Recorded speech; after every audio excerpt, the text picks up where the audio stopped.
bog'chasi tinch bo'lsin deb bog'chasi mehri bilan kuladi, bolalarni suyadi. Opajon, har doim bo'ling omon, sizga ta'zim ehtirom.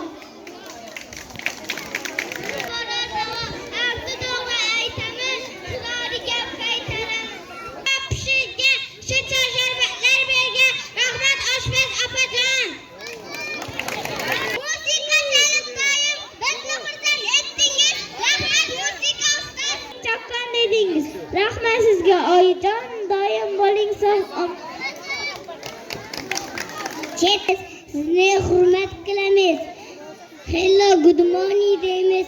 Bog'chaga goodbye deymiz.